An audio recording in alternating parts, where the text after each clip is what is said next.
Esta conferencia comenzará a grabarse. Hola, ¿qué tal? Bienvenidos a la Jaula del Nube, edición de entrevistas. Y esta vez está con nosotros Carlos Augusto, que bien, pues algunos ya lo conocen de los BookCon pasados y también en la comunidad de hacking, por ahí estaba muy activo, pues en Underground y otro tipo de foros. De igual manera están mis compañeros del grupo Polite del OYEC y de Booksec, que era la presentación formal.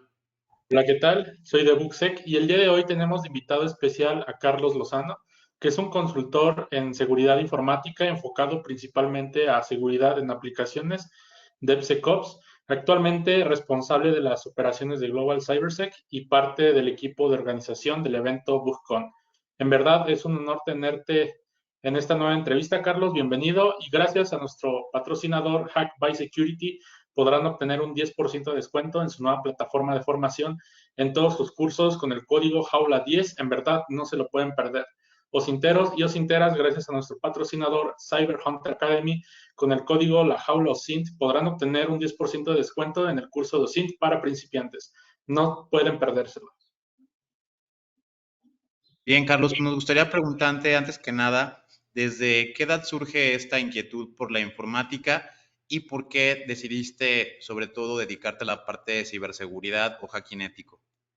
Pues realmente yo empecé tarde con respecto a, creo que la mayoría de, como los del grupito de antes, como más old school. Yo empecé más o menos como a los 18, 19, que empecé a estudiaba ingeniería ambiental en ese entonces.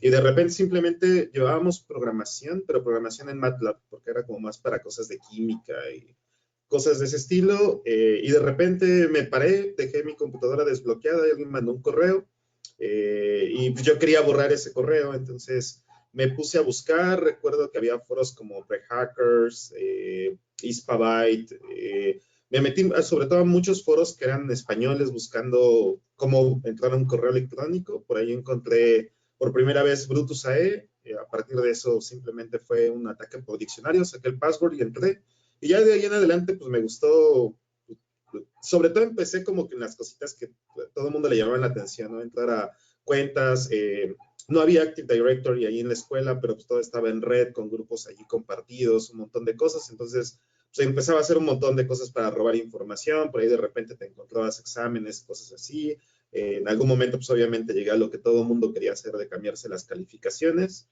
y ya me seguí de eso hasta que decidí ya estudiar sistemas, y ya fue como que más orientado hacia la parte de seguridad, y pues ya de ahí, ya como que fue más natural que me haya incluido ya en la parte de la industria formalmente.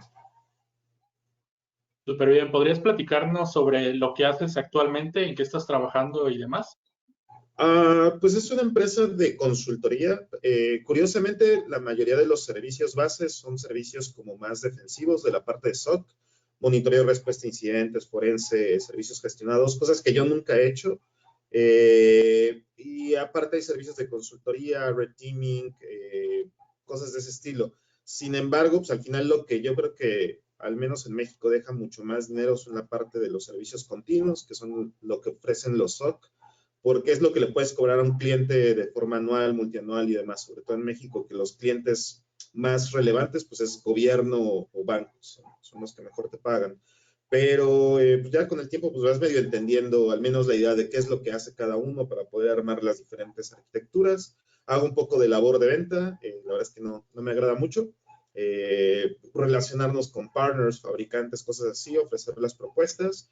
Y ya muy rara ocasión sí me llego a meter a algún proyecto, bueno, de repente nos falta un consultor porque se fue de vacaciones o algo así, pero ya en general como que ya todo es demasiada coordinación.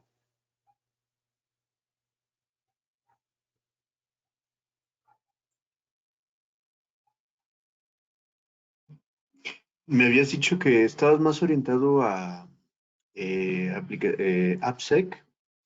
No sé si entiendo que es AppSec, seguridad de aplicaciones, o buscar vulnerabilidades y auditar el producto, que es como yo lo entiendo, o más bien te referías a que eres ingeniero de seguridad y desarrollas productos que se integran al desarrollo continuo de del flujo de trabajo de las empresas. No, yo sí me enfoqué más en hacer en assessments. Cuando recién empecé a trabajar en seguridad, comencé como pen tester, pero más o menos fue cuando en México empezó a haber el boom de las aplicaciones de banca en línea. Entonces me tocó revisar las primeras aplicaciones de banca en línea del Banco Azul, del Banco Rojo, que eran los más grandes y los que empezaron. Normalmente eran assessments que en ese entonces eran muy fáciles. Por ahí creo que a mí no me tocó, pero sé que, no sé si era Vital todavía o HCBC, pero había hasta cross-site scriptings almacenados que podías meter directamente en las URLs y cosas así. Entonces creo que al principio, pues todo ese proceso de madurez a mí me tocó vivirlo en los primeros assessments que hice.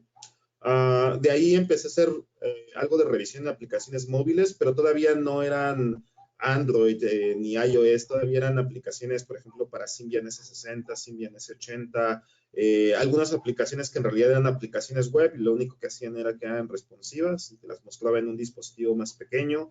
Me tocó incluso revisar algunas aplicaciones móviles, que eran, por ejemplo, lo que utilizaban las aseguradoras, que de repente cuando tenías un siniestro llegaban como con una tipo tablet, pero como más gorda, que traía como una cámara allí incluida y que llegaban, ellos tomaban la fotografía del golpe y ya con eso se enviaban la información y más o menos lograban evaluar en cuánto estaba el golpe y ya empezaba la negociación con el ajustador. Pues me tocó revisar todo ese tipo de aplicaciones de forma dinámica y ya con el tiempo empezaron a requerir los mismos clientes que nos incluyéramos más en el proceso, por ejemplo, de revisión de código. Pero el inicio de revisión de código, pues al principio era así bien manual, o sea, prácticamente eran puros leyendo el código completo. Recuerdo mucho un proyecto que me tocó en donde utilizaban Swap, pero estaba bien complicado porque utilizaban SOA. Entonces era el SOA de Oracle y de repente veías así como todos los componentes comerciales y llegaba el arquitecto de Oracle a decir, es que te conectas al ORM, a ODM, a no sé qué, todos esos componentes que al final son cajas negras donde simplemente son servicios que se van consumiendo, pero ya en el código de repente pues no veías y cambiabas otro proyecto y decían, utilizamos también SOA de Oracle. Te imaginabas la misma arquitectura y resultaba que ellos lo implementaban diferente porque son como métodos genéricos que se podían utilizar para lo que quisieras. Entonces, era como medio complicado. Empecé a utilizar las primeras herramientas para hacer SAST. Me tocó utilizar una que se llama Clockwork y Fortify, pero cuando todavía eran herramientas que se instalaban como un plugin en el IDE. Entonces, hasta cierto punto siento que era más sencillo porque lo tenías en el mismo IDE y podías hacer como un seguimiento más sencillo del código, pero lo que era muy complicado era que forzosamente el código tenía que funcionar, que tenían que dar el proyecto funcionando. Entonces empezabas a meterte en problemas con los clientes porque de repente decían, es que yo no te puedo dar el código funcionando completo porque hay componentes que tal vez es de un tercero o de otro proveedor y eso no te lo puedo dar. Entonces, si el código no funcionaba, no podía revisarlo con la herramienta de SAST. Ya después de eso un tiempo estuve trabajando en una empresa que me asignó a otra empresa para revisar aplicaciones industriales. Y ahí sí fue como muy dividido, porque si bien eran aplicaciones, por ejemplo, que se conectaban a tal vez algo ya analógico, como un robot o tal vez generadores de viento, una turbina o algo así, y al final se digitalizaba y tú ya veías la aplicación. Esta empresa lo que hacía era que desarrolló como una plataforma también genérica con puros web services para manejar todo ese tipo de tecnologías. Entonces, cada una de las aplicaciones que yo revisaba al final terminaban siendo la misma plataforma del core y tal vez algún componente, un API o algo así era lo que cambiaba. También ahí era revisión SaaS, DAS. Ya empecé a utilizar más herramientas, sobre todo ya empecé a ver que no sé si lo podría llamar maduración, porque al final puede que sí sea mucho más rápido, pero también pues, de repente ya no es tan efectivo, por ejemplo, estar utilizando muchas herramientas automatizadas. Y ya las últimas veces ha sido lo que mencionaste, empezar a incluir, por ejemplo, herramientas que ya te integren todo dentro del pipeline para que automáticamente ya el desarrollador mande su código, hace el commit y así como ellos pasan todas sus pruebas de QA, también se pasa toda la parte de seguridad. Si algo de seguridad les salta, pues entonces en ese momento se para el pipeline y tienen que remediarlo hasta que logre pasar. Y ya nada más después de eso ya es como más tracking, sobre todo, por ejemplo, para la parte de análisis de componentes, que al final son componentes de terceros donde ellos no tienen mucha injerencia, pues ahí sí tienes que estar haciendo revisiones, actualizaciones, verificar que el componente se actualizó, si se encuentra alguna vulnerabilidad, verificar si es explotable, no es explotable. Y me ha tocado ya después de eso algunos assessments. Teóricamente deberían ya no de tener tantas vulnerabilidades, porque al menos ya quitaste como todas las cosas sencillas de input validation, problemas de manejo de sesión, autorización, autenticación, todo eso ya lo erradicaste. Entonces ya te centras como en problemas más de lógica de negocio de la aplicación o algo que se les vaya más como tipo criptografía, algo del ambiente. Pero me tocó estar como todo en el proceso, al menos creo que México empezó tarde, todavía no está muy maduro, pero sí me tocó como integrarme en las diferentes fases. No, ahí antes de que continuemos, tengo otra preguntita.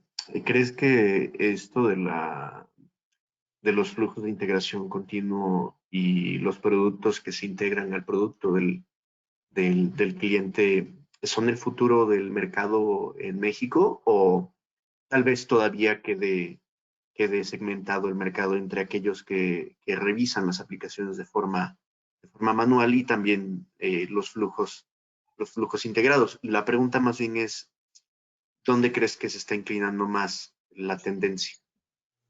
Al menos desde mi experiencia profesional, creo que sigue siendo más hacia la parte de los assessments manuales, pero tiene que ver mucho con la parte de costos. Como un ejemplo, hace como 2 años tuve una propuesta con una fintech y esta fintech lo que quería era todo en la cloud, estaban en crecimiento, tenían oficinas en varios países, estaban creciendo mucho y ellos en ese momento eran como 40 programadores y prospectaban que al final de año iban a ser como 300 programadores distribuidos. Entonces querían así su super plataforma de DevSecOps. Empezamos a platicar con ellos y al final, más o menos, la propuesta quedaba en unos 25 millones de pesos. Cuando nosotros llegamos con el CISO dijo, no, pues claro, no puedo dejar pasar esta propuesta porque este es todo mi presupuesto anual para el área de seguridad. Incluso tal vez me rebasa un poco más.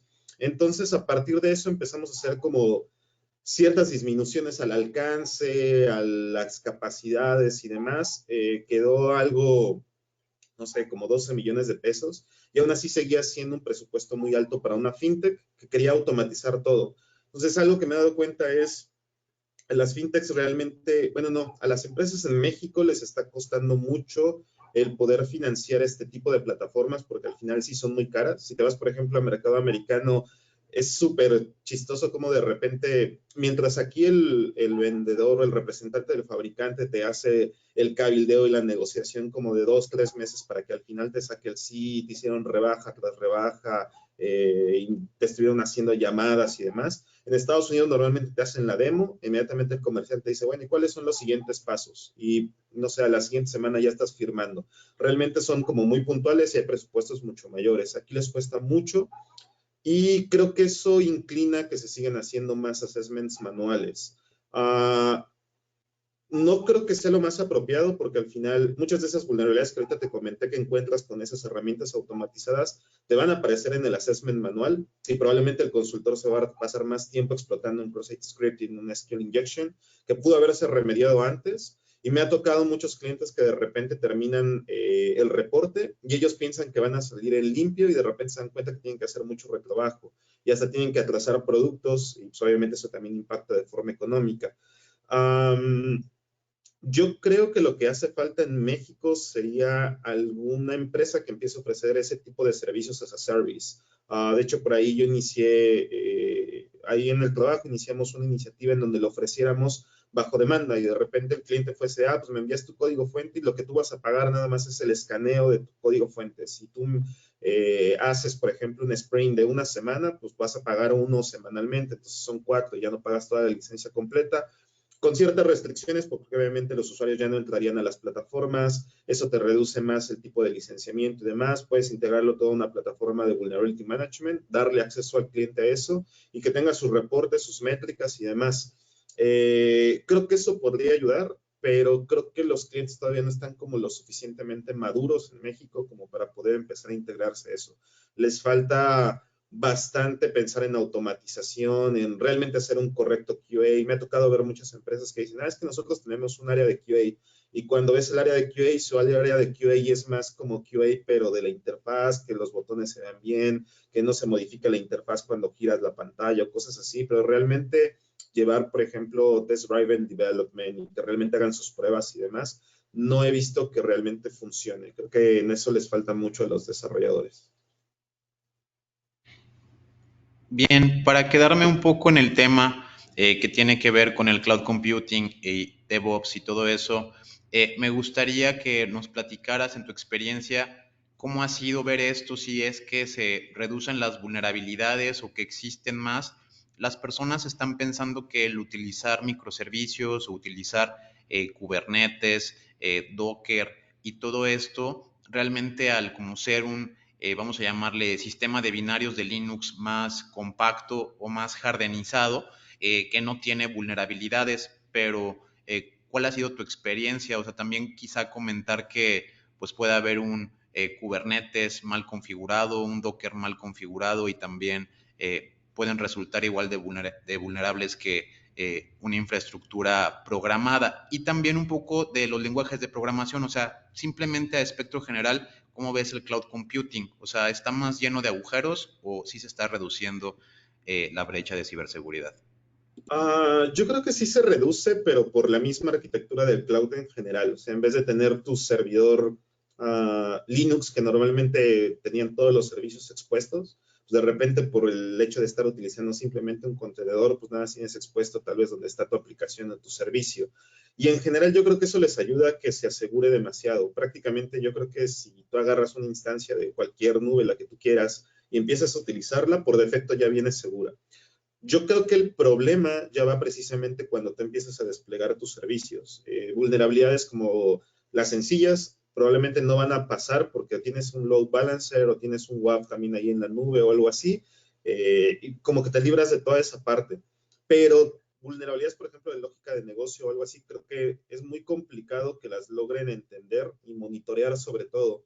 Hace poco, de hecho, platicaba con el equipo de SOC porque estaba haciendo una revisión de una banca en línea y de repente decían, es que no se vio ninguna firma, porque obviamente ellos estaban pensando ver firmas que generara un IDS. Y les decía, no, pues es que no vas a ver ninguna firma porque lo que yo estoy haciendo fueron puras peticiones y esas peticiones fueron a la aplicación, fueron normales. Pero empezamos a revisar, por ejemplo, los logs ya directamente del application server y esto está completamente también en la nube. Y les decía, es que mira, por ejemplo, está este método y este método, por ejemplo, había un método que se llamaba verificación. Y ese método de verificación se utiliza cada que tú quieres hacer una transacción, ¿no? Cuando te piden el token. En ese caso te pedían como el uso de un biométrico o algo así dentro de la aplicación. Entonces le decía, ve, en una sesión como de 3, 4 horas se hicieron como 1500 peticiones.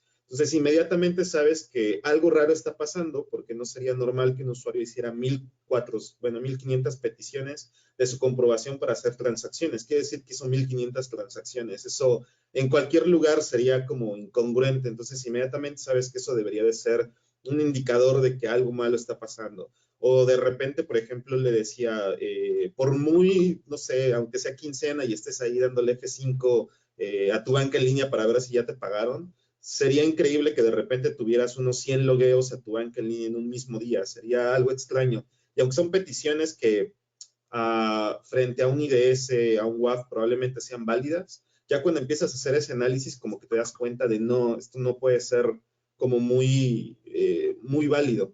Y he visto algunas herramientas, no las he utilizado, me han hecho demos de ellas, por ejemplo, como Coralogics, como Datadog, que se encargan de extraer toda esa información, procesártela y supuestamente generarte la correlación o generarte casos de uso. Pero algo que me ha quedado como muy al aire con ese tipo de soluciones son soluciones que son completamente generales, así como te pueden extraer información para hacerte business intelligence, para hacerte seguridad, para hacerte monitoreo de performance, de lo que sea, te lo hacen de seguridad. Entonces al final tú como analista tienes que conocer todos esos casos de uso. Cuando estaba platicando la gente del SOC, creo que ahí entra mucho la parte de perfiles. Ellos me decían, pero es que nosotros no vimos firmas. Y yo me quedaba, bueno, es que yo que me he dedicado más a la parte de aplicaciones, pues realmente yo creo que las vulnerabilidades más graves son las de lógica de negocio y no vas a ver una firma porque es una petición normal en donde simplemente el atacante empezó a intentar cambiar los flujos, la lógica de la aplicación para llegar a algo. pero desde el punto de vista de ellos, pues ellos van a decir, pues, si yo nunca he visto cómo funciona eso, ¿cómo le hago para saber que realmente eso está pasando? Y ahí entra también mucho las empresas, ya sea un equipo interno o externo, que ellos te den retroalimentación. Yo creo que hoy en día muchas empresas esperan que pase todo el monitoreo mágico, contratan su servicio de SOC y esperan recibir alertas y que sean muy efectivas. Pero falta la retroalimentación. Por ejemplo, todos esos métodos que yo les decía, es que este es el de validación, confirmación y demás, son porque yo revisé la aplicación y ya sabía qué métodos llamaba la aplicación cada que yo hacía una acción. Pero si no le dices al SOC eso, ellos simplemente van a ver peticiones, y para ellos validar va a ser, pues, no sé, validó algo, no sé qué sea. Entonces, falta mucho ese trabajo en equipo, que realmente las áreas funcionen, que la gente operativa, desarrollo TI, te dé retroalimentación e información para que funcione. Yo creo que por ahí están las vulnerabilidades de la cloud.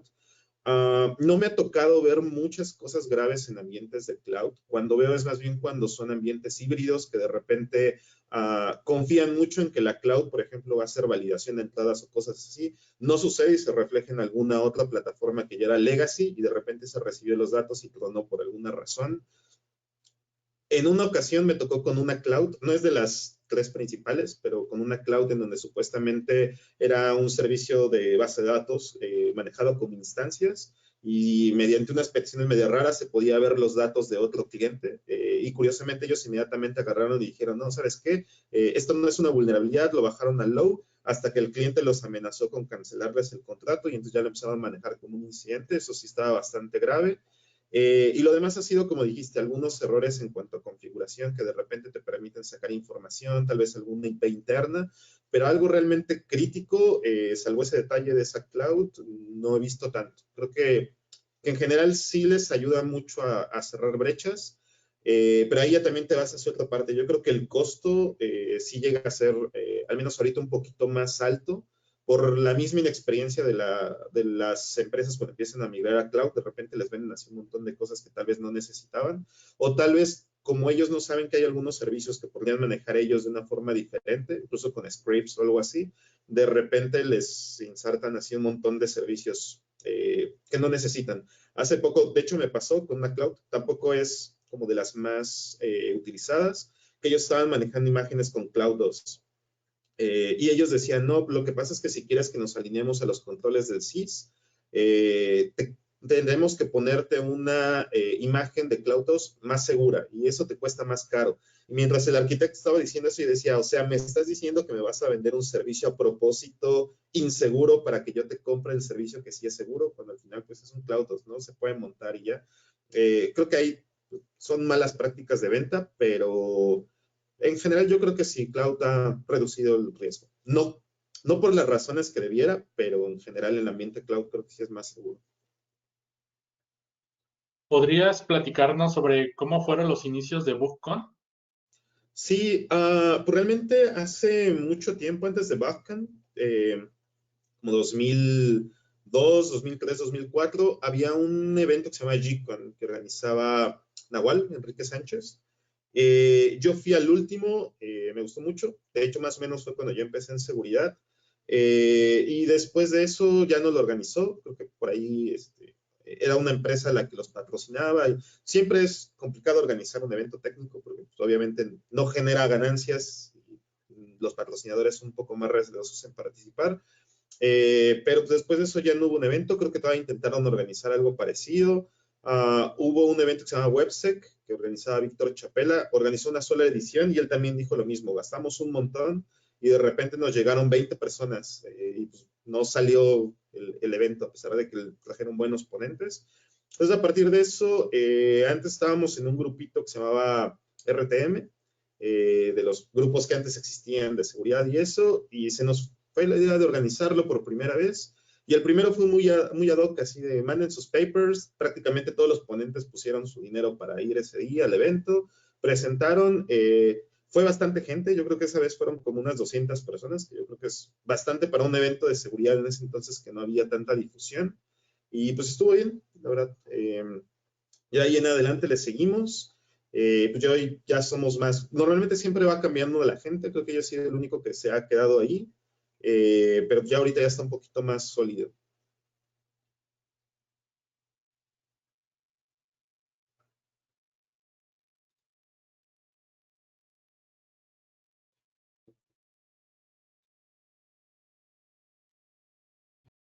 Bien, a mí me gustaría tomar lo que viene siendo el tema del aprendizaje, es decir, ¿qué es lo que te gusta o cómo te gusta aprender a ti? ¿Eres una persona que lee libros, que aprende en base a podcasts, te bajas tus capture de flag, te pones a jugar ahí? ¿O cómo consideras que es bueno aprender de este tipo de técnicas y cuestiones de hacking? Esa pregunta está bien complicada. Igual, ¿y tú, Héctor? Bueno, Héctor ya lo conozco más tiempo, los demás no sé cuánto tiempo lleven, pero yo creo que ha cambiado mucho la forma en la que la gente empieza en seguridad y cómo va aprendiendo. Hoy en día yo veo que ya muchas escuelas tienen sus clubs de seguridad, empiezan con CTFs, cosas de ese estilo. Um, y no es que sea una mala forma de aprender, simplemente creo que es una forma ya más organizada. Yo veo que ahora sí la gente comparte más en diferentes grupos, chats, grupos de Telegram y demás, cosa que antes no pasaba. Antes era así como tus amigos del IRC y de repente se ven. Eh, Había como más competencia, la gente no compartía tanto, como que era simplemente tu grupito de amigos era con los que compartía. Yo personalmente cuando empecé a aprender era todo muy leído, de foros normalmente. Libros no me gustaban mucho porque llegué a leer, por ejemplo, algunos libros y de repente veía que en el libro venían ejemplos que probablemente aparecían tal vez incluso en FRAC y eran como papers de 2, 3 años atrás y el libro ya venía desactualizado. Entonces, ya eran como conocimientos ya muy pasados. Por ejemplo, me pasó mucho con The Shell Colors Handbook, que me parece un libro muy bueno, muy interesante, pero yo cuando lo leí ya se me hizo así como muy viejito, e incluso muchos ejemplos de repente que no me corrían, agarraba, los buscaba y veía que esos papers habían sido publicados antes y ya veía el código completo y hasta venía una explicación como un poco más detallada. Entonces, a mí me funcionó mucho eso. Las e-signs en ese entonces creo que funcionaban muy bien como para aprender ciertos truquitos. Hoy en día, por ejemplo, a mí lo que me ha gustado mucho es la parte de algunos write-ups de Bug Bounty. Sin embargo, creo que hay entre, no sé, 10 que se publican, uno está bueno y 9 son así como, ay, es que entré y te cuentan toda una historia y al final es, nada más inyecté esta cadena y ya exploté la vulnerabilidad. Hay otros write-ups que todavía son muy buenos. Creo que los blogs siguen siendo buenos. Hay así como algunos muy específicos que de repente te encuentras en Twitter de diferentes investigadores y traen muy buena información. A mí personalmente los CTFs no me gustan mucho, me desesperan porque como tienes que estar buscando el flag y como que de repente dices, pero pues, ya no sé qué hacerle y como que te van cerrando todo a que vayas por la misma solución. A mí la verdad es que eso me desespera mucho. Pero de vez en cuando todavía participo en algunos bug bounties, principalmente privados, por ejemplo en CINAC. Y ahí de repente voy aprendiendo más cosas, sobre todo de creo que eso no lo respondí, pero como de lenguajes, tecnologías que no se utilizan mucho en México. En México yo creo que todavía estamos muy en Java, ya no tanto, pero todavía .NET. Por ahí ya empiezan a ver los frameworks más tipo Laravel y cosas así. Pero si quieres ver algunos frameworks más nuevos como Vue.js, no sé, Rails, cosas así, las ves más en Estados Unidos y esas aplicaciones que hay en los bug bounties, ahí puedes aprender mucho de esas tecnologías que no se ven mucho por acá. Aunque obviamente también en los bug bounties te cierran mucho el alcance a que te vayas por algo. Pero principalmente de eso. También videos. A mí personalmente son muy pocos en donde de repente llego a ver algo interesante. Por ejemplo, me gusta ver cuando pasa el Outbound, lo veo porque de repente no muestran el código completo, el exploit, pero al menos sí te dan la idea de qué más o menos fue lo que hicieron. De repente algunas repeticiones, por ejemplo, de Copari, de Defcon, de Black Hat, que las van publicando, sí las llego a ver. Algunos videos así como de streamers más mediáticos, llego a verlos porque de repente aprendes como algún truquito, alguna entrada que tal vez no se te había ocurrido, de repente dices, eso estuvo bueno, pero más así como para esa experiencia que de repente alguien hizo algo diferente a lo que tú harías, pero hay otras cosas que de repente digo, es que seguimos como que viendo lo mismo una y otra vez y ya como que deberíamos de madurar un poco más, pero para alguien que va empezando creo que sí puede ser pues un muy buen arranque.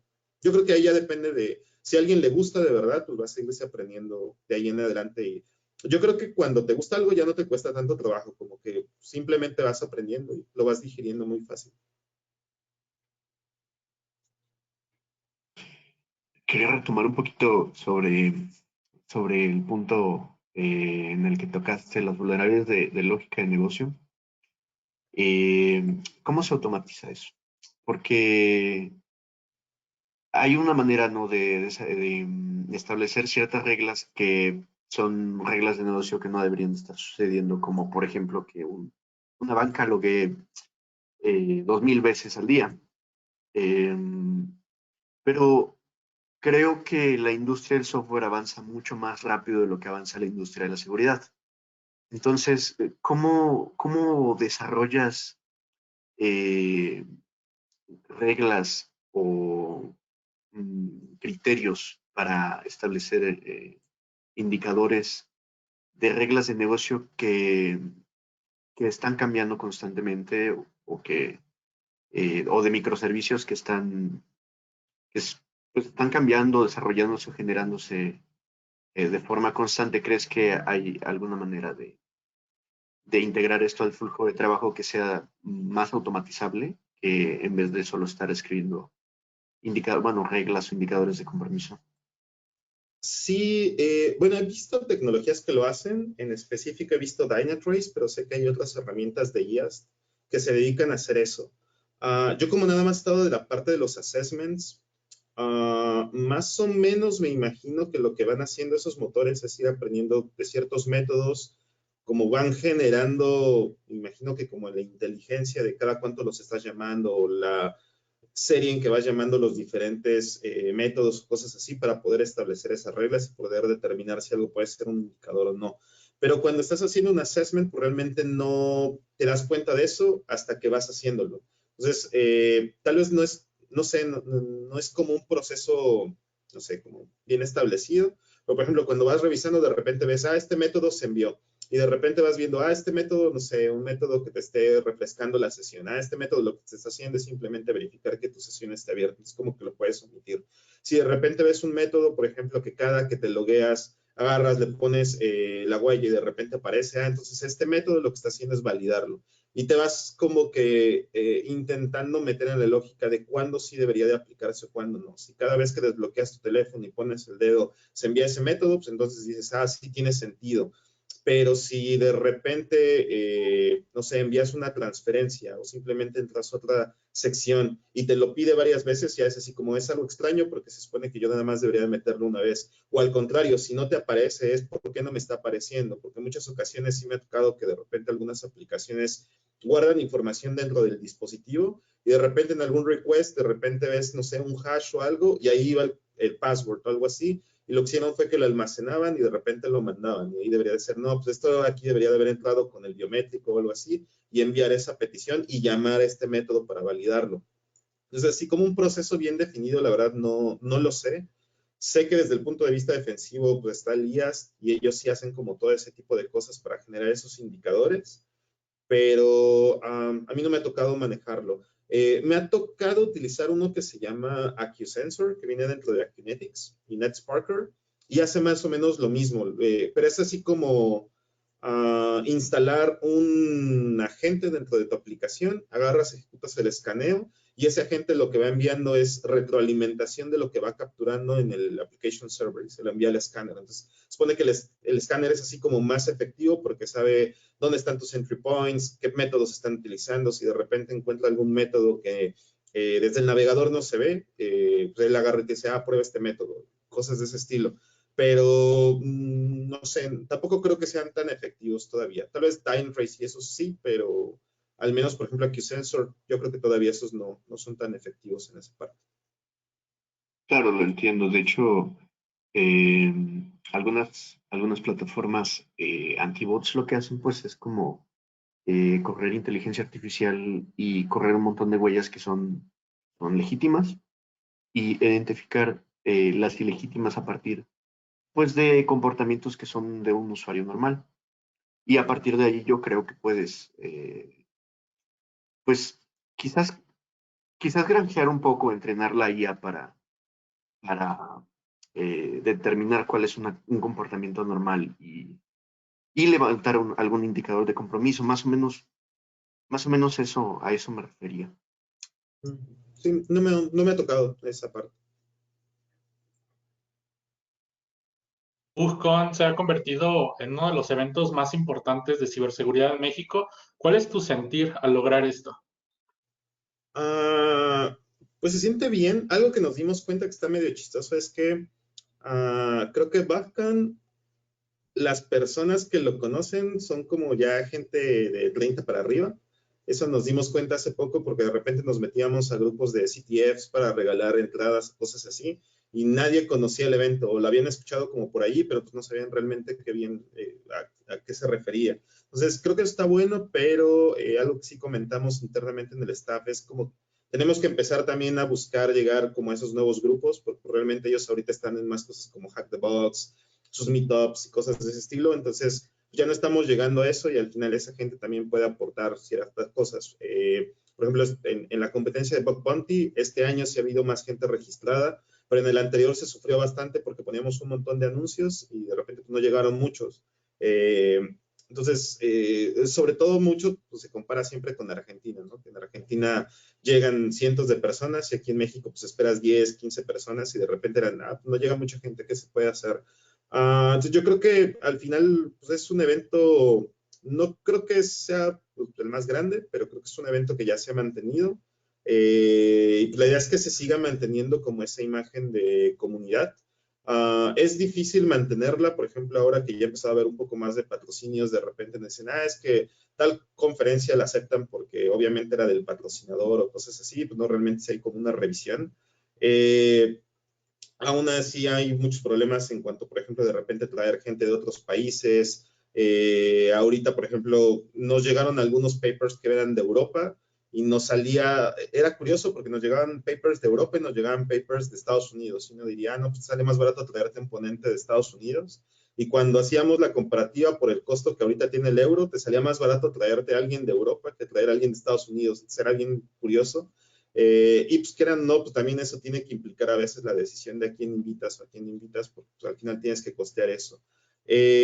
Algo que sí me da un poco más de gusto es que los patrocinadores han cambiado mucho su visión. Los primeros BuzzCon, yo recuerdo que, no sé, nosotros llegábamos, les hablábamos de BuzzCon y lo primero que nos decían era, bueno, ¿y cuánto revenue voy a tener? O si yo voy ahí, ¿cuántos tomadores de decisiones van? Más o menos cuántos leads voy a generar, cuántas ventas voy a cerrar, y nosotros decíamos, pues que no vas a cerrar ventas. Es un evento que tiene otro enfoque. En cambio, hoy llegamos con otros patrocinadores y ya no preguntan eso, sino nos preguntan, bueno, ¿y a qué va dedicado el evento? Ok, es técnico, ok. Pues normalmente lo que primero que piensan es, puedo ir a reclutar gente. Pero ya también cuando empiezan a ver, oye, pero pues van directivos, van gerentes, ya les dices, sí, pero pues una vez te antepongo, realmente no van como en ese mood de ir a comprar o algo así, sino ellos van en otro mood más de aprender, de convivir, de hacer networking, probablemente no te funcione si tú simplemente vas a vender. Y ellos mismos sí lo han entendido, incluso en las pláticas, en algunas ocasiones nos llegaron a decir, sí, te patrocino, pero tiene que ir a esta plática. Y veías, te mandaban las diapositivas y era completamente comercial. Y ahorita pues sí son pláticas de gente que tiene que ver en el área y son empresas que probablemente podrían mandar a alguien comercial, pero sí están entendiendo cuál es el objetivo del evento. Entonces, creo que eso es bueno, va madurando. Lo he visto también en otros eventos, el 8-8 B-Sides, cuando fue en Ciudad de México, allá en Riviera Maya. Creo que ya más o menos las empresas también están entendiendo que no todo es simplemente llegar y vender, sin realmente que hay algo atrás respaldando todo eso. Bien, a mí me gustaría que nos comentaras un poquito de cuál es tu sentir de cómo ves el hacking en México como tal y bueno, ya evolucionando en Latinoamérica, pero sobre todo en México de pues sus inicios, comunidades que pues vemos que no es que hayan desaparecido, pero sí han bajado como su concurrencia, como lo mencionas. Antes había como que grupos pequeños que compartían información. Ahora ya la gente se va más al hacker.net, se va, todavía sobrevive Underground, creo que ORGMX de Hakim, pero son pocos los espacios quizá que sobreviven de foros. Yo por ahí intenté hace poco tiempo y bueno, lo intenté mantener como 3, 4 meses, un IRC, pero la verdad es que la participación era nula, nada más de las personas que estamos aquí. Es decir, creo que les cuesta mucho trabajo a las nuevas generaciones adoptar algunas pues, tendencias que teníamos en el pasado, y ahora se juntan también por Discord. De hecho, hemos visto que Telegram, Discord ahora son lugares plagados, pero ya no de la cuestión como tal de hacking o de hackers, que antes iba un poco más de quizá un capear nuestro módem, aumentar la velocidad, hacer un poco de freaking. Ahora son comunidades más de pues bajar packs, intercambiar el malware o lo que viene siendo crimeware as a service, pero que nos platiques un poquito de cómo ves este aspecto en México, porque creo que la historia ha sido un poquito negativa en ese aspecto. Algunas comunidades, de hecho, pues bien sabemos todos de lo que le pasó al de Hacking México, a otro tipo de cosas como fueron los bandidos Revolution Team, que acabaron también ahí en la cárcel. Entonces, pues ha sido un poco benéfica para el cracking, pero no tan reluciente en la parte del hacking ético. ¿Cómo ves este aspecto? Sí, yo también concuerdo. Yo creo que hoy la gente se reúne más, pero creo que salen menos proyectos o, no sé, es que se escucha como muy, se me fue la palabra, como decir, es que ya no vemos como investigaciones de calidad o ya no vemos como gente que de repente denoten proyectos o algo así, se escucharía así como muy, muy mal. Pero sí veo que, por ejemplo, no sé, en los grupos de CTFs hay, no sé, 100 personas participando en un grupo de CTF, pero ves obviamente como 4 o 5 que realmente son los que todo el tiempo están metidos a eso y siempre son los mismos que te encuentras en otros grupos. Entonces, a pesar de que hay mucha gente y mucha gente está preguntando y demás, creo que al final, al haberse vuelto más mediático y también más abiertos los recursos de hacking, como que pues cualquiera agarra y está esperando las respuestas o está esperando que de repente haya el webinar en donde alguien se ponga a resolver el CTF o cosas de ese estilo. Creo que en general los grupos de hacking pues también ya no existen como tal. La mayoría yo creo que de los grupitos que existieron antes o terminaron mal, como dijiste, o pues hoy en día son profesionistas y pues ya también, entre otras responsabilidades, vida adulta y demás, como que se alejaron de toda esa parte. Incluso aunque, por ejemplo, yo todavía tengo pues, cierta amistad con varios, ya como que ya no platicas de cosas de seguridad, o sea, ya es como platicas más de repente de, fuiste a tal lugar o cosas así, pero probablemente solamente cuando te los encuentras en un evento de seguridad es que platicas de cosas de seguridad, pero en general como que ya no son temas que hables tan a menudo. Yo creo que tal vez donde se formen más comunidades son en trabajos y universidades, donde de repente como se forma un buen equipo de trabajo y ahí vas compartiendo cosas, pero también es como muy cerrado. Creo que a pesar de que hay más difusión, hay menos grupos como bien armados, bien establecidos, al menos esa es mi percepción.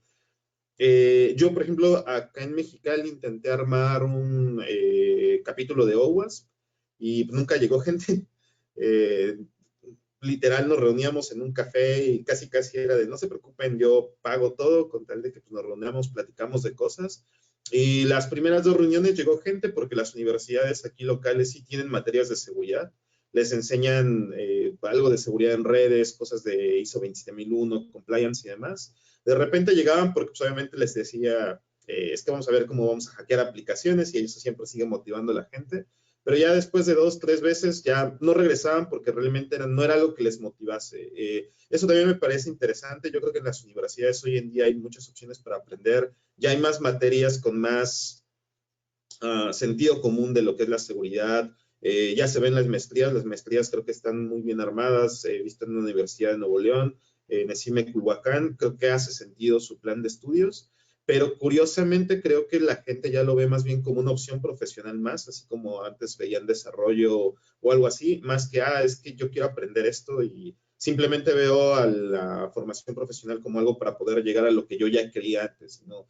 Van en la carrera y tal vez últimos semestres y dicen, esto de seguridad se ve bien, tomo el diplomado, tomo la especialidad y me voy por allí, pero ya realmente no llegan. Y profesionalmente, cuando eso lo he visto del lado de algún empleado, inmediatamente te das cuenta, o sea, son esas personas que tampoco puedes decir que hagan mal su trabajo, pero son los que hacen su trabajo, cierran sus tickets, termina el día y se van. E inmediatamente te das cuenta, sí, porque pues es así, de repente te preguntan, ¿no? Es que trabajas todo el tiempo y es así, de, no, pues lo que pasa es que ya acabé, pero había algo que me interesó, lo estaba leyendo y no sé, levanté una virtual para probar tal cosa que encontré o algo así. Y ellos no, ellos son así de, no, pues que ya terminé, ¿no? Ya me fui. O sea, no está mal, no están haciendo algo mal, pero te das cuenta que no existe ese sentimiento que antes había de cuando realmente había gente que le gustaba ese tema y se metía ahí.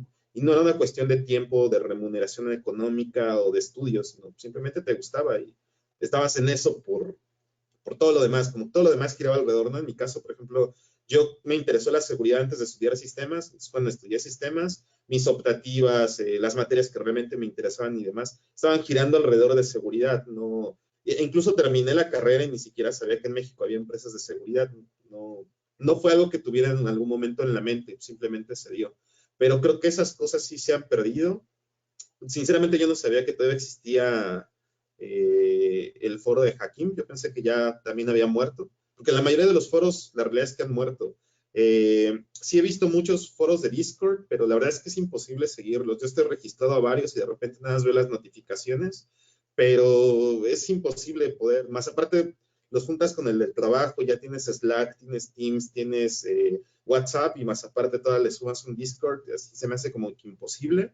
Eh, yo creo que sí falta eso. Y también los eventos creo que pueden ayudar en eso, a mejorarlo. Aunque por ahí tengo una crítica, hace poco hubo un evento de software libre, participó un amigo, y él sí es desarrollador y todo, pero dijo, voy a participar y voy a regalar unas entradas para BotCon y todo, y me pasó el póster, y cuando le dije, de estos, la mitad yo los sigo en Twitter, y te puedo apostar que en su vida han tirado una línea de código, porque todo el tiempo se la pasan en Twitter y son de esos que ponen así de, el hilo definitivo para aprender cierto lenguaje, el hilo definitivo para conseguir trabajo en la industria de TI o cosas así. Dices, un verdadero programador no va a estar todo el día en Twitter, o sea, en algún momento tienen que programar. Entonces, le dije, o sea, ya son influencers, así como también en seguridad. Yo creo que hay muchos influencers que de repente enseñan cosas básicas, las enseñan bien, pero no te quita de al final es un influencer. Que está generando esa inquietud de aprender, pero al final no está generando realmente conocimiento, sino está replicando y mostrando de forma bien editada y bonito lo que alguien más hizo. Entonces, yo creo que todavía falta más. Esos recursos sirven para que enganches a la gente, pero de ahí en adelante creo que falta que realmente a la gente le guste, se apasione, le interese y le siga. Entonces, no sé, yo creo que hacking en México ya no veo esa comunidad, ese sentimiento. Creo que hay gente que sí hace cosas muy interesantes, buenas, pero son como más trabajo propio que realmente estar trabajando ya en una comunidad. BuzzCon 2022 está por iniciar, pero ¿qué nos espera a los asistentes para este gran evento? Pues principalmente la parte de conferencias y talleres, eso es lo que siempre se ha tenido. En este caso, pues en esta ocasión nuevamente es presencial. Nos ha dado mucho gusto que sí ha habido bastantes registrados, llevamos alrededor de 130, estaba un poco temeroso por eso, porque con la pandemia, siendo gratuito el evento, de repente teníamos momentos en donde había 30 personas, 50 personas, entonces estaba como un poco asustado que de repente, habiendo costo, que fuera presencial, que quitáramos a la gente de otros países, que se redujera mucho, pero parece que sí hay bastante asistencia. Y lo que sí me ha gustado es que se siente como ese sentimiento de comunidad, así como ustedes nos invitaron a un podcast, nos invitaron a otro podcast, la gente de Hack the Box se sumó, hay algunos grupos que nos han dicho, oye, nos pueden regalar unas entradas, poder ir, descuentos. Entonces, creo que eso es al final lo interesante, que haya gente que simplemente diga, yo quiero ir, y pues a eso vamos, ¿no? Y ya una vez estando allí, yo creo que lo más importante es platicar, hacer networking, hablar con quien sea, independientemente de lo que hay en las pláticas, pues de repente si alguien dice algo interesante y te sientes ahí en un rinconcito, pues seguramente vas a poder aprender mucho más. La parte de las experiencias terminando, no simplemente ir a beber o algo así. En todas las pláticas siempre sale algo interesante. De repente, cosas que tal vez alguien no pudo haber dicho, algún ponente, porque por su trabajo no puede decirlo, por sensibilidad, pues de repente ya en una plática por ahí, en un bar, empieza a platicar de eso y pues incluso encuentra intereses en común con alguien más. Creo que eso es la mejor parte de todo el evento.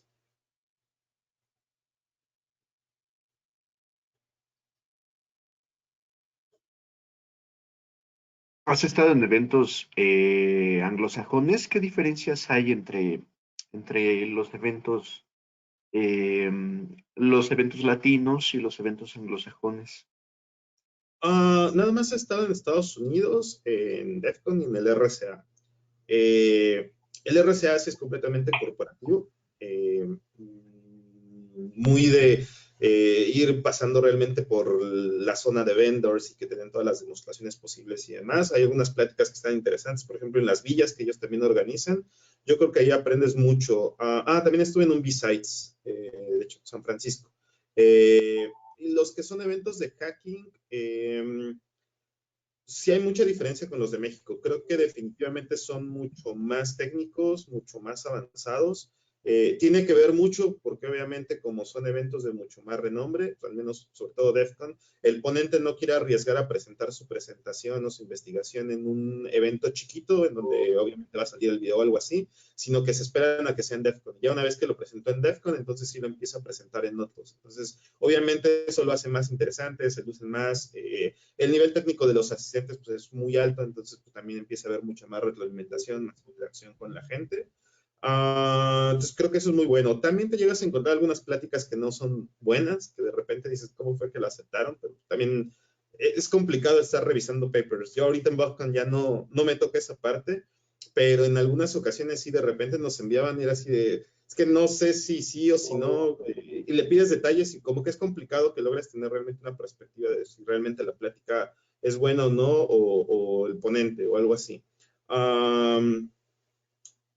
Las empresas, yo creo que también eso tienen un nivel de madurez muy diferente, se involucran completamente. Aquí en México, ahorita les comenté que yo creo que las empresas empiezan a patrocinar otro tipo de eventos porque los empiezan a mirar con otros ojos, pero yo creo que todavía les falta involucrarse más. Al final, por ejemplo, hay empresas que son de seguridad, que patrocinan eventos de seguridad, pero allá no se quedan allí, sino que también llegan, montan su stand y en vez de simplemente estar regalando souvenirs, empiezan a hacer sus propias pláticas, se rentan por ahí un bar cercano, un restaurante cercano y hacen su propio evento dentro del evento, entonces empiezan a compartir más cosas que yo creo que aquí en México le falta más ese involucramiento. Y en recursos, que la verdad es que sí es muy diferente la cantidad de recursos que puedes obtener allá y pues obviamente puedes ofrecer un evento mucho mejor. Yo creo que esas son las mayores diferencias, pero yo creo que en Latinoamérica también se puede. Hay un ejemplo claro que es Ecopari, que recién pasó, pero también no me acuerdo cómo se llama, creo que se llama Roadsec, el de Brasil, creo que también está bastante grande, y el 8.8 de Chile también creo que ha crecido mucho, sobre todo que ellos agarran y lo empiezan a organizar en muchos países, también es un esfuerzo bastante grande estarlo haciendo así. Bien, esta pregunta pues puede ser un poco controversial, pero dado a que está por reformarse o están intentando hacer la nueva ley de ciberseguridad después del hackeo a la Sedena, ¿cuál es tu perspectiva con respecto a esto? O sea, ¿es importante un marco legal? Muchas personas se quejan precisamente de eso. O antes era un común denominador que decían, bueno, es que en México hay muchos ciberdelincuentes o hay cracking y todo esto está proliferando porque pues no hay leyes de ciberseguridad, no existen mecanismos para poder enjuiciar o encarcelar a estas personas. También existe otra vertiente de personas, y yo me incluyo, en las que pues ya hay muchos inocentes en México en la cárcel por otro tipo de delitos, y quizá esto podría ser algo que vaya en contra quizá de los hackers, no solamente los de sombrero negro, sino también los de sombrero blanco, sombrero gris, blue teamers o red teamers, si no se especifica correctamente pues todo este tipo de normativas. ¿Tú qué opinas de estas leyes de ciberseguridad? ¿Son o no la respuesta para que se vaya erradicando este tipo de delitos? Yo creo que sí es la respuesta, pero la verdad el hecho de crear una ley se me hace muy complicado. Hace algunos años, como 4 o 5, que empezó lo de un proyecto que traía la OEA, que fue con el gobierno de Peña Nieto y que también hubo unas reuniones en el Senado y después involucraron a la industria y demás. A mí me tocó participar cuando empezaron a involucrar a la industria. Y ahí, por ejemplo, apenas era la iniciativa para la parte de la Ley General de Ciberseguridad. Y a mí, por ejemplo, se me hacía inentendible porque decían, es que todos los sistemas con información crítica deben de ser protegidos. Y así, pues sí, ¿no? Como que es por lógica, y si te vas a los cumplimientos de normativas y la Comisión Nacional Bancaria de Valores, la ley de aseguradoras y piensas y demás, ya establecen que debe de estar protegida, entonces era como, bueno, sí, pero ya lo sabíamos. Como que al menos, tal vez yo como con una perspectiva de cómo realmente son las cosas más tipo hands-on, como que esperaría que dijeran, bueno, pero dime qué controles específicos tengo que aplicar o qué estás esperando de mí, ¿no? Porque por ejemplo, en una auditoría común, ¿no? De ISO 27001, algo así, de repente llega el auditor y te dice, oye, ¿tienes respaldo? Sí, aquí está mi disco duro. Ah, y el proceso es un disco duro. Ah, entonces sí, pasas. Cuando te das cuenta que eso no, si haces una verificación de la eficiencia del control, pues vas a decir ese disco duro no era la solución más eficiente. No sé, también se involucran cosas como presupuestos o cosas así. Eso también es algo controversial, pero por ahí alguien había, en Twitter, ¿no? Cuando empezaron todos los hilos de los comentarios, decían, es que en este gobierno no hay presupuesto, no se invierte en ciberseguridad y demás, pero si te agarras y te metes a Compranet y ves un comparativo de las licitaciones actuales versus las del sexenio anterior, la realidad es que los números son mucho más altos en este. Y a mí me ha tocado ver proyectos que de repente aumentaron en 10x el presupuesto de esa misma entidad con respecto al sexenio anterior, pero pues que si empiezas a ponerte más crítico en las bases, pues de repente, eso pasa en todos los gobiernos, ¿no? Pero empieza a ver los candados de cómo alguien empieza a orientar la licitación hacia alguien más. En este gobierno, por ejemplo, hay una ley, no sé si es ley o algo similar, pero que establece la oficina de Internet de la presidencia, en donde establecen cuáles van a ser las reglas bajo las cuales el gobierno puede hacer contratación de servicios de TI. Entonces, anteriormente, por ejemplo, prácticamente decían, es que si es open source, está denegado. Hoy en día, por ejemplo, te dan puntos extra en las licitaciones si tú ofreces soluciones open source.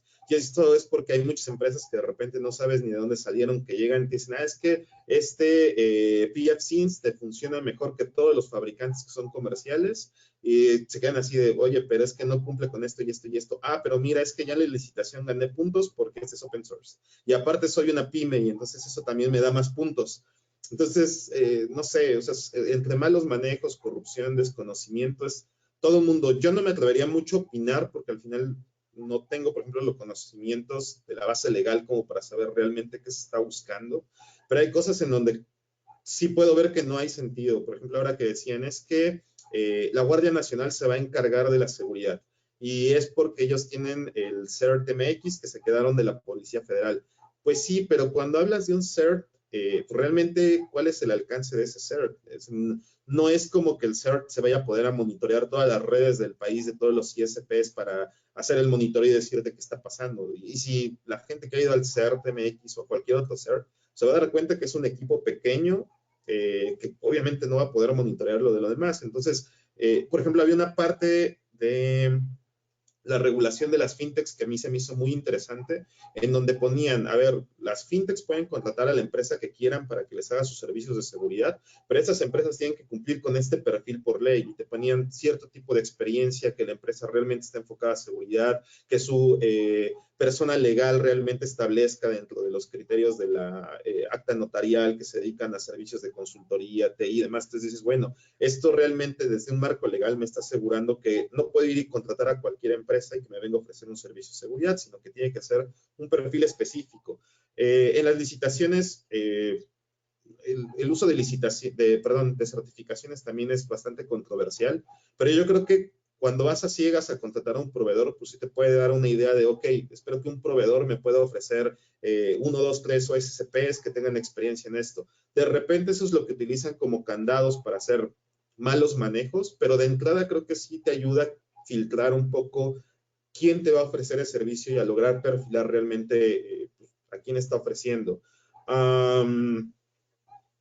Por ahí hubo algo controversial, no era específicamente en seguridad, pero que decían que querían hacer que en México la cédula profesional fuese similar como las certificaciones y que cada cierto tiempo expirase y tuvieses que renovarla. Mucha gente empezó ahí a criticar y decían que como los políticos no estudian, pues a ellos no les beneficia nada, pero por ejemplo yo no lo veía mal, porque al final, pues sí, graduaste de ingeniería en sistemas computacionales hace 10 años, pero pues, los ingenieros en sistemas de hace 10 años les enseñaron COBOL, Fortran, y hoy en día te enseñan Java, te enseñan Laravel, te enseñan frameworks, entonces te meten cosas de cloud, entonces sí va cambiando ese conocimiento, y creo que sí es importante, porque creo que por eso nos encontramos de repente muchos directivos que no se les quita su mérito que hoy sean directivos, pero que de repente platicas con ellos y te hablan de un contexto completamente diferente al real, que te das cuenta que ni siquiera entienden qué es lo que sus propios empleados realmente están haciendo, están trabajando, y te preguntas, bueno, ¿cómo puedes dimensionar el esfuerzo que eso cuesta? ¿O cómo vas a cotizar algo que no entiendes? ¿O las complicaciones que puede dar ejecutar ese servicio? Entonces hay muchas cosas, no tan en la parte legal, pero que entran dentro de ese entendimiento de ¿para qué quieres una ley de seguridad? Por otra parte, y en alguna ocasión lo platiqué, de repente hay muchas leyes que tal vez aunque no te estén diciendo ese es un delito informático, aplican para que te puedan procesar por una acción que al final ejecutaste. Si de repente robas información, pues al final la parte informática fue el medio y tal vez te ayuden a que el fiscal te plante un delito, pero el hecho fue que extrajiste información, o el hecho fue que robaste tanta cantidad de dinero o algo así, al final no necesariamente es un delito informático, necesitas algo así, pero creo que ahí tal vez alguien con más conocimientos legales o podría responder y clarificar mucho, ¿no? Ya en un sentido estricto de realmente si necesitamos eso o no, o lo único que se necesita es perspectiva, porque incluso en Twitter cuando iban poniendo las diferentes propuestas, yo vi muchos comentarios, por ejemplo, de esta Sinsol, de Cintia Solís, que de repente decía, parece que el senador tal no sabe que ya existe una ley que regula precisamente esto y simplemente lo están duplicando. O de repente, por ejemplo, esfuerzos que decían es que la Guardia Nacional tiene que invertir en esto, y había cosas que yo decía, pero es que eso ya lo hacen las instituciones, no necesitas crear otro marco regulatorio cuando ya tienes ese marco regulatorio. No creo cómo se llama el nuevo, pero lo que antes era Matixi, que ahora ya tiene otro nombre, y querían volver a crearlo de nuevo, y es así, pero si ya existe ese manual, ¿para qué necesitas otro más? Cosas de ese estilo. Creo que en general hay mucho desconocimiento. Lo que es así, yo no confiaría en que el gobierno desarrolle ese tipo de marcos regulatorios porque creo que no tienen el conocimiento, y algo que he notado es el gobierno lo que hace es reúne a los expertos que él mismo tiene, que no son expertos, y a partir de eso genera esas propuestas que votan otros que no son expertos en el tema. Entonces se vuelve un ciclo muy, muy complicado. Que organizar un evento implica muchísimo esfuerzo, tiempo y demás, pero ¿podrías platicarnos cómo, como un detrás de cámaras en la organización del evento BugCon? Eso sí es completo un desastre. Justo en el podcast pasado me preguntaban algo como, explícame cómo lo organizan, porque no creo que sí, ya simplemente como despiertas un día y dices, voy a organizar un congreso. No, la verdad es que sí, sí es muy así.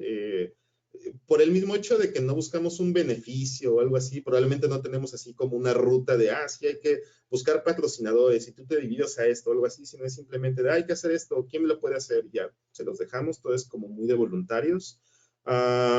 Siempre siento que nos gana el tiempo. Aquí ahorita ya falta una semana y siento que todavía faltan muchos pendientes. De repente ya ahorita en la recta final te das cuenta de tal vez debimos de haber hecho y esto y esto y esto. O de repente hay cosas que decíamos, no, es que eso no vamos a tener dinero para hacerlo, y de repente ahorita es de tal vez sí lo debimos de haber hecho, habíamos aprovechado y ahorita ya no podemos.